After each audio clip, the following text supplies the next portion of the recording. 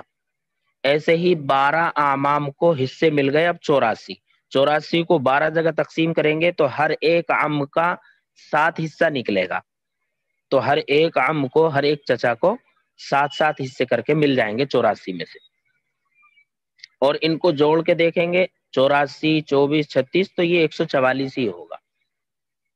ترجمہ دیکھیے اب، وَأَمَّا الْأَرْبَعَةُ فَأَحَدُهَا أَنْ يَكُونَ الْكَسْرُ عَلَى طَائِفَتَيْنِ أَوْ أَكْثَرَ وَلَكِنْ بَيْنَ أَعْدَادِ رُؤُوسِهِمْ مُمَاثَلَةٌ فَالْحُكْمُ فِيهَا أَنْ يُضْرَبَ أَحَدُ الْأَعْدَادِ فِي أَصْلِ الْمَسْأَلَةِ مِثْلُ 6 بنات و3 جدات و3 أعمام۔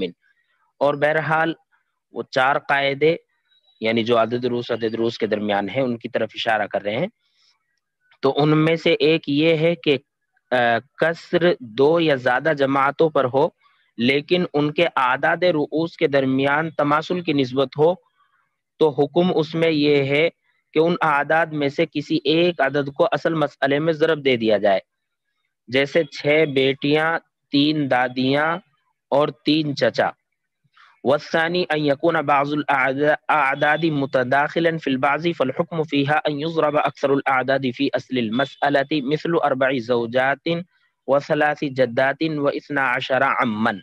اور دوسرا قاعدہ یہ ہے کہ بعض اعداد بعض میں متداخل ہوں، یعنی بعض اعداد کی بعض میں تداخل کی نسبت ہو، تو اس میں حکم یہ ہے کہ ان اعداد میں سے بڑے عدد کو ضرب دیا جائے گا اصل مسئلے میں. یعنی اگر تداخل کی نسبت ہے تو بڑے عدد کو اصل مسئلے میں ضرب دیا جائے گا، جیسے 4 زوجات، 3 جدات اور 12 چچا. 4 بیویاں ہیں، 3 دادیاں ہیں اور 12 چچا ہیں، جیسا کہ مثال میں آپ نے سمجھ لیا ہے.